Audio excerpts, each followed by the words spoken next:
You're listening to a Frequency Podcast Network production. You probably have a vision in your head of a Canadian farmer. And I bet it's not entirely wrong, but it's certainly getting less accurate by the year. You might picture an older man, usually white, working acres of family farmland, using heavy machinery to till and mow and plow. He works a field, at least, of each crop. Maybe he only grows one thing. And sometime soon, he'll retire and pass the business down to his children as his father did to him. Not entirely wrong. There are thousands of Canadian farmers like that, but fewer every year. Canada's farmers are aging, and while they may have taken over the business from their parents, it's not so clear-cut that their kids will ever take over for them, or that the land will remain in the family at all. It may end up as part of a corporate megafarm. It is getting harder and harder to find people willing to commit to a lifetime on the farm. So some farmers are trying to recruit new Canadians to fill those gaps. At the other end of the spectrum are the young farmers, the ones who didn't inherit family land, the ones who rent their land and who don't have much of it, the ones who grow whatever they can on whatever land they've got. And because all those crops are so close together and complicated, they have to adapt those big farming practices to fit their space and their style. Yes, farming in Canada is changing. But one thing isn't, and it's critical. We still need, maybe now more than ever, to grow as much of the food we eat in Canada as possible. Whoever grows it, however they do it. I'm Jordan Heath Rawlings. This is The Big Story. Today, two conversations reflecting the two ends of the Canadian farming spectrum. First of all, Keith Currie, who is the president of the Canadian Federation of Agriculture and also himself a farmer. Hello, Keith. Hello, Jordan. Thanks for joining us today. Well, I appreciate the opportunity. Can you start, maybe just to level set here for our audience, can you start by telling us about the RBC report? What did it say? Sure. Well, it said some things that were kind of surprising, but not surprising to those of us in the agriculture community. I think the biggest takeaways were that within the next decade, we're looking at roughly about 40% of the people surveyed indicated they were going to be retiring. While that's surprising, it's not really surprising. I mean, I think we've been looking at that for some time as an issue. We also know that, as was indicated in the report, there are a lot of jobs going unfulfilled on farm, estimating somewhere around 25,000 on-farm jobs not being filled. And it looked at things like, what is the succession plan that's in place for farmers? And, while the report indicated that 66% of producers don't have a plan in place, the surprising thing for us in agriculture is nearly 40% said that they did. And if you look at where that survey might have been, say, 10, 15 years ago, that's a market increase, but it's still kind of shocking that 2/3 of our producers don't have a plan in place for sure. So, where are we going to find those gaps? Those are things that were talked about. And, what's the long-term need for skill sets, et cetera, is something that they identified. So these are some of the key findings that were found in the report. And we're going to talk about all that stuff. But first, the report is one thing. What people on the ground see and hear is another. So, did that ring true personally for you and in your situation? And what about the other farmers or your members that you talk to kind of regularly? What's on their minds and what are they thinking about related to this? Well, the one thing about agriculture is it's both an exciting industry to be in, but it's also one that has a lot of uncertainty about what the future holds. And that's not necessarily something that's new. I look at myself over my career. I mean, all I've ever done, all I've ever wanted to do was farm. And when I began this journey in my 20s, and I'll be 62 this year, the average age of the farmer at that time was in the 50s then, and people were starting to send up, some signals that, oh, what's going to happen? And the reality is, when you look at farming operations, because about 90% of our farms across this country are family owned and operated. There's certainly the dynamics of the family is changing. It's not just father passing on or mother passing on to children, but we have fathers and mothers, and we have sons and daughters, and we have grandfathers and grandmothers, and maybe even grandchildren involved. We have aunts and uncles and cousins. So the dynamics have changed, but it's still family owned and operated. So that potentially, because there's various levels of ownership in the farm, may skew those numbers a little bit, but the reality is, much like most of society, the baby boomers are going to be retiring in the next decade, and agriculture is certainly subject to that. So what does that mean from a labor aspect? And I think that's what we have to really come to terms with, and how we deal with it going forward. So my perspective is the same. I have 4 children that are in their late 20s to early 30s, and I've encouraged them to get off the farm and find an education. And if they want to come back and farm, it's here. But I certainly am not putting any pressure on anybody to come back to the farm. I'm 8th generation. Would I like to see a 9th? Absolutely. But that might be my grandchildren. Who knows? But it has to be their decision. So these are some of the dilemmas that farm families across the country certainly are dealing with on a daily basis. I mean, that's something that, as I mentioned to you before we started this interview, my parents are farmers, and they're getting older, and they wonder who they're going to pass it on to, or what they're going to do. And first of all, why do you think that's happening, that there is sort of a lack of, or a need for, a next generation that's not kind of appearing right away? And second, what happens if those farmers don't find, whether it's family or somebody else, someone to keep the business part of it going, and they turn into hobby farms, right? Well, I mean, I guess in theory, there's certainly that danger that may happen. But the reality is, agriculture is big business. It's a tremendous economic driver for the country. It's also the fact that Canada is such a, not only self-sufficient in food production, but we are a big contributor on the world market as far as exporting food products. And so that simply from that economic aspect, there's going to be a lot of opportunity there. And what we're seeing, like in a lot of industries, is a lot of consolidation. Farms are getting bigger. Some of that is just the margins are so tight that you need that volume of scale.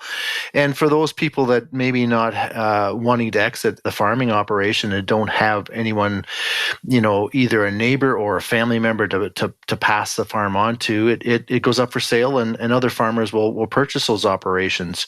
And so you're seeing the land continue to be used in food production, but it may not be the same number of farmers involved. We may have less farmers, or less operations, I should say, involved. And so I honestly I'm not worried that our land that's producing food now won't continue to do so. I'm really not worried about that, because we've seen a lot of consolidation in the last 25, 30 years as well. So I think we're going to be fine. I don't have any fear that way. Certainly there's always a lot of urban pressure as well, urban development pressure that's going on across the country. And that's going to take up some of our farmland, because we are looking for more new Canadians to come into Canada for all industries, but certainly agriculture is no different. And we need new Canadians to help fill some of those job losses or job unfulfilled positions I talked about a little bit earlier. But I still see that agriculture is going to stay strong in the future. So let's talk about those operators then. How many of them could we need in the years to come as the older generation of farmers retires, and where can we find them? Well, there's a lot of variabilities in what could be the right answer to that question. Certainly, new Canadians are something that we feel is a good starting point to fulfilling some of those positions, especially given the fact that when it comes to immigration, we do a lot of pre-screening of who's coming in, and we know in a lot of cases some of our new immigrants have a lot of skill sets, whether they have an agriculture background or whether they're in a service industry that supports agriculture. And I think there's a lot of opportunities there to not just put new Canadians in the condensed urban settings, but get them out into the rural parts of Canada. So they'll not only help agriculture and the agriculture industry out there, but they'll also be part of revitalization of rural communities. I think that's vitally important to everyone to have those rural communities revitalized. So I think there's those kind of opportunities.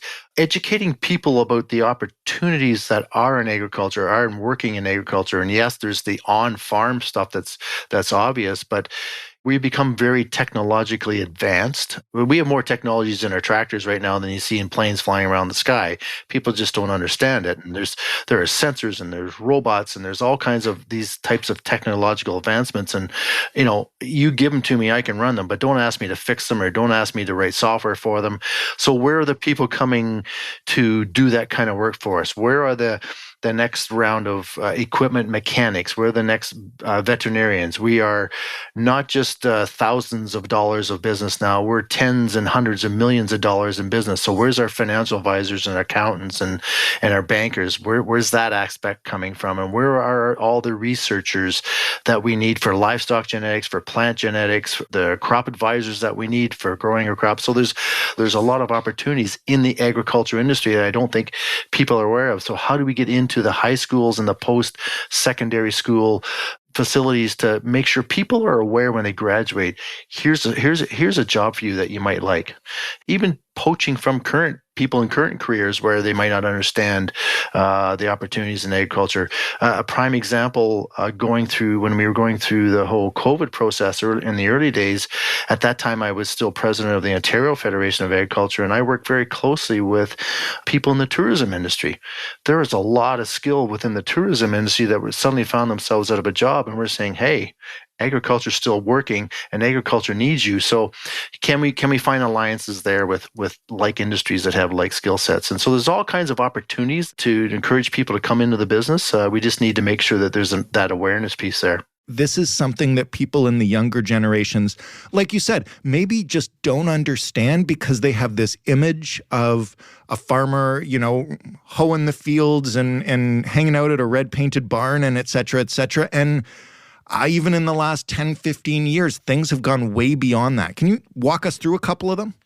Yeah, I mean, I think what's encouraging for me as far as young family members coming back to the farm is that as I keep telling people, agriculture's got sexy again. And that's because of technology.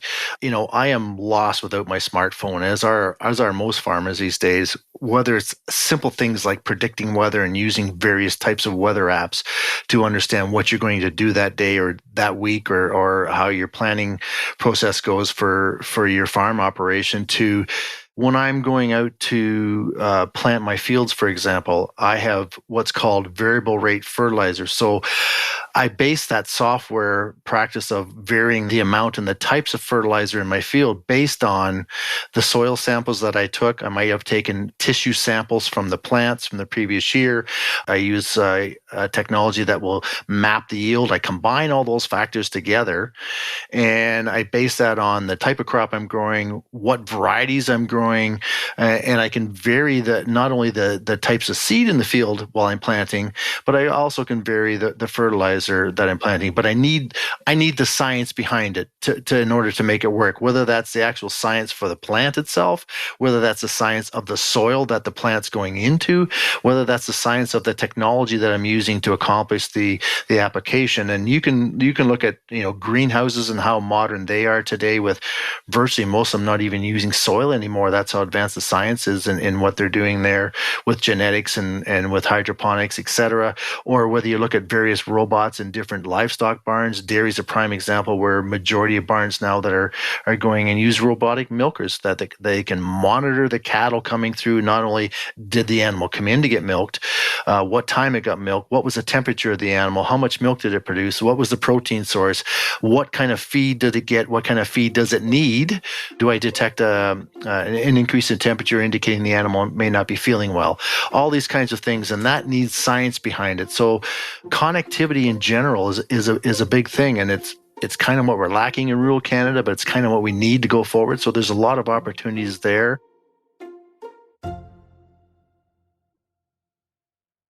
For our second conversation today, we turn to a new generation of Canadian farmer, Aliyah Fraser, who is the owner and operator at Lucky Bug Farm. Hey, Aliyah. Hi, Jordan. Thanks for having me. You're very welcome. I'm excited to talk about this, but maybe first, just tell me, what is Lucky Bug Farm? What do you do? So Lucky Bug Farm is a small-scale, market garden, as I like to call it, located in Baden, Ontario, which is just outside of Kitchener-Waterloo. And I grow a diversity of vegetables, so everything from tomatoes to radishes to lettuce to kohlrabi and cabbage on a small scale, so about 1/4 of an acre, and using ecologically and organic practices. So really doing what I do with care for the earth and also care for the communities that I live within. I'm always hesitant to ask people their age, but it is so relevant here because we wanted to do this episode after a report came out recently about just frankly how old Canadian farmers are right now. You are a young farmer. How did you get into this? How old are you? Why does this industry excite you? Great question. So as of very soon, I will be turning 27. So I am on the younger scale of most farmers. And why do I do what I do? That is a great question. I think for me personally, the pandemic was a really a titanic shift in my life in terms of putting some things into context and really forming a picture of what to me at least is some of the most important things in this life. And I think for us here in Canada, access to food is going to be really important. Access to locally grown food is more important. And even going a level deeper, access to food that is locally grown with good labor practices and in a way that is respectful of the earth's functions was something that I really wanted to model with Lucky Bug and kind of show people that farming doesn't always have to be, large scale tractor, white man. Right. Not that those are bad things, but just that's kind of what people picture when they think about farming. And I wanted to broaden that picture a bit. You're different in another way. Tell me about the land you farm. You're the owner operator, but the land's not yours. Yeah. So I think one big hurdle that a lot of young farmers have to jump over these days is access to land, especially in Ontario. The cost of land is really disconnected from the amount of money that you could make from a career as a farmer, especially when you're just starting out in the first few years. So I own and operate the business. Lucky Bug is my baby, but I don't own the land that I farm on. I actually rent land from an organic cattle farmer. So they have, hundreds and hundreds of acres of land on their property. And I'm really lucky to be able to rent, the 1/4 of an acre that I do from them. But I really appreciate the farm owners and have a great relationship with them. But, looking at things from a systemic scale, this is not the way to promote new people or encourage new people to enter the field of agriculture, especially people who, don't have generational wealth and really can't access the amount of money that is required to purchase land in this province. When you look at your process and then you look at, the big scale farming that we just described, give me an overview of what is so different about what you do. Smaller, obviously, but different in other ways as well. Yeah, I think I like to look at it as being a bit more circular than the traditional way of farming, which is really dependent on synthetic chemicals and fertilizers being applied at a regular basis or on a regular basis in the spring every year, which is really reliant on, tillage to control weeds and pesticides and herbicides to control weeds as well as pests. And the tendency for large-scale farming to happen in monocrops. So for one crop to be grown on a piece of land that is hundreds and hundreds of acres in size. Right. Whereas I try to kind of work in the opposite of a lot of what I just mentioned in a way that is more circular. So that means for me, rather than using synthetic chemicals, I only use organically derived herbicides and fertilizers and pesticides.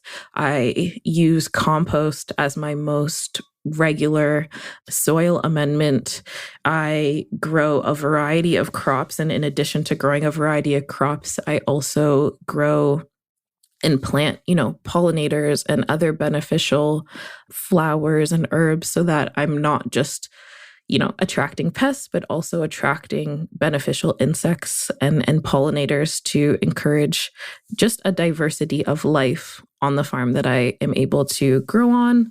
And maybe one last thing I'll mention is that minimal tillage. And so when you till year after year or multiple times a year, what you're doing is destroying soil structure and also, I don't want to say killing, that's a really strong word, but you're also destroying, the microbes and the fungus and all of the organisms that live within the soil, which are really actually important to growing healthy crops. And so, try to think of it less as a, step 1, step 2, step 3, step 4 kind of process and more as a flywheel and as a circular model where a lot of the things that come out of the ground in some way, shape, or form go back into it later. So right now, you are a genuine, small business success story. We spoke a little earlier to Keith Currie, who's the president of the Canadian Federation of Agriculture, and he was talking about just how many older farmers that I mentioned are wondering what their succession plan is for their farms. And those are the big kind of farms that we've just discussed. Do you have ambition to go in that direction? Because talking to you, it seems like you are the kind of person that agriculture needs as we deal with this crop of aging farmers.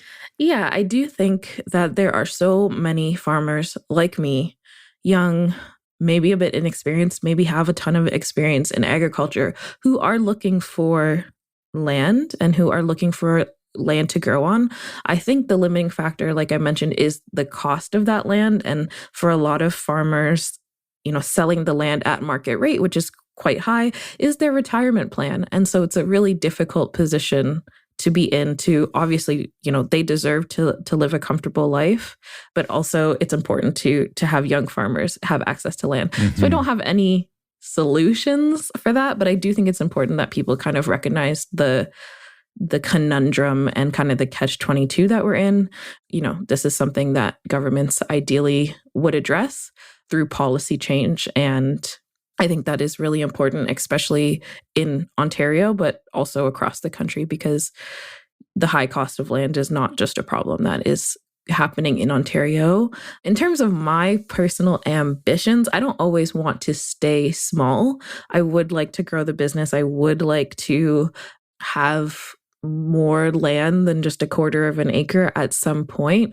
And I am expanding on the land that I'm growing on now, thanks to those owners, which is really good. I think more than having just more land from a size perspective, what I'm looking for at this point is security in land. Right. And so being able to farm in a place where I know that, I can invest looking on the 20, 30, 40-year horizon. And so I don't think I have a clean, clear-cut answer to your question about, what it would take, but I think it's a combination, like always, of government action and of, public demand, and obviously about farmers and farm organizations like Farmers for Climate Solution and the National Farmers Union continuing to advocate for a local food system that is rooted in people and not just corporate control, which is kind of where we're heading with a lot of these farmers retiring. The last thing I want to ask you, and I'm just because I'm fascinated by the challenges it might pose, as somebody who does come from a bit of a family of farmers,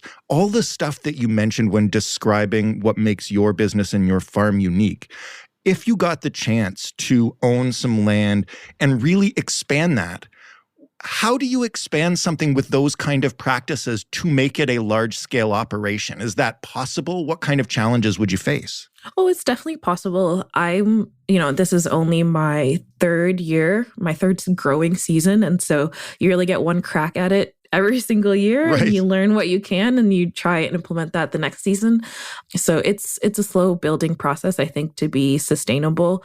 But, you move from where I'm at, which is using hand tools and not too much mechanical cultivation, to using, a BCS or a walk behind tractor. What's that? So walk behind tractor is a tool with a small engine. You can change out the implements on it like you would a tractor. So you can have, something that mows crops or grass. You can have something that does light tillage. You can have something that works the soil in a variety of other ways. There are so many implements for a BCS, but it is a mechanized tool that allows you to complete the tasks a bit faster, especially if you're working on scale.